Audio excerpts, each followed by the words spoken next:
ناظرین، آج آپ سامنے انسان کے اشرف المخلوقات ہونے کا راز بیان کیا جائے گا، یعنی وہ کون سی وجوہات ہیں جن کی بنا پر اللہ تعالیٰ نے انسان کو اشرف المخلوقات ہونے کا شرف عطا فرمایا۔ سورہ بنی اسرائیل میں ارشاد باری تعالیٰ ہے وَلَقَدْ كَرَّمْنَا بَنِي آدم، اور بے شک ہم نے اولاد آدم کو فضیلت دی۔ اس آیت کریمہ میں اللہ تعالیٰ نے یہ بتایا کہ اللہ رب العزت نے انسان کو دیگر مخلوقات پر چند وجوہات کی بنا پر فضیلت دی۔ پہلی وجہ یہ ہے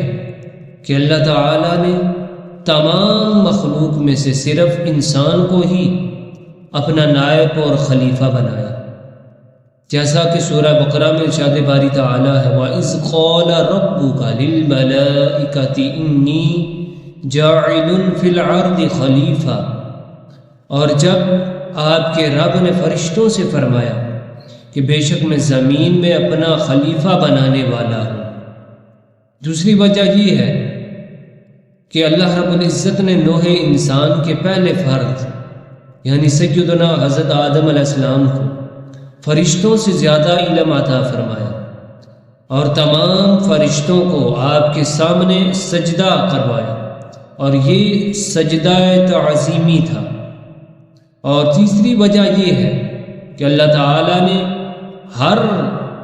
شے کو، ہر چیز کو لفظ کن سے پیدا فرمایا، کن فرمایا ہو جا فیکون، تو وہ ہو گئے۔ لیکن جب انسان کی باری آئی تو انسان کو اللہ تعالیٰ نے اپنے دستے قدرت سے پیدا فرمایا۔ سورہ صاد میں ہے کہ قال یا ابلیس ما منعک ان تسجد لما خلقت بیدی، فرمایا ہے ابلیس تجھے اس کو سجدہ کرنے سے کس نے منع کیا جس کو میں نے اپنے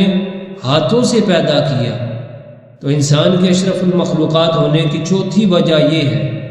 کہ اللہ تعالیٰ نے انسان کو اپنی صورت پر پیدا فرمایا۔ صحیح مسلم شریف کی روایت ابو ہریرہ راوی رسول اللہ صلی اللہ تعالی علیہ وآلہ وسلم نے ارشاد فرمایا کہ اللہ رب العزت یہ حکم دیتا ہے کہ میں نے انسان کو اپنی صورت پر پیدا فرمایا، اور حضور نے فرمایا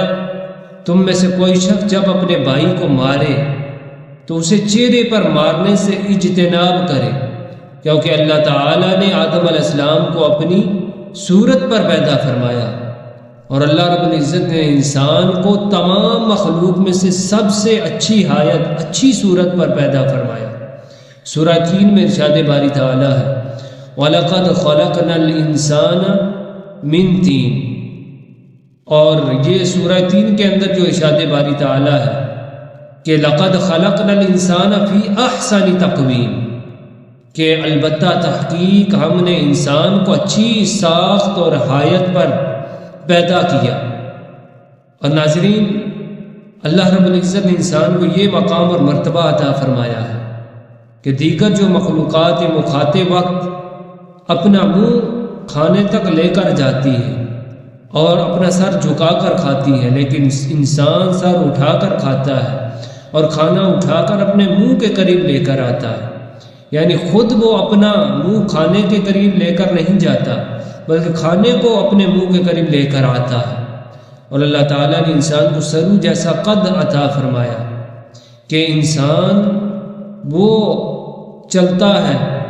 تو سر اٹھا کر چلتا ہے، جو دیگر مخلوقات ہیں وہ سر جھکا کر چلتی ہیں اور کہیں رینگ کر چلتی ہیں، لیکن انسان یہ سر اٹھا کر چلتا ہے۔ اللہ تعالیٰ نے انسان کو اشرف المخلوقات بنایا، تمام مخلوق میں سے اللہ رب العزت نے انسان کو وہ فضیلت، وہ مقام اور مرتبہ عطا فرمایا جو دیگر مخلوقات کو حاصل نہیں۔ یعنی اللہ تعالیٰ نے ہر چیز انسان کے تابع کر دی، ہر چیز انسان کی خدمت پر معمور کر دی، ہر چیز کو انسان کے لیے بنایا گیا، اور انسان کو صرف اور صرف اپنی عبادت کے لیے پیدا کیا گیا۔ اور اللہ تعالیٰ ہمیں اپنی عبادت بجا لانے اور اشرف المخلوقات ہونے پر شکر ادا کرنے کی توفیق عطا فرمائے۔ وآخر دعوانا الحمد للہ رب العالمین۔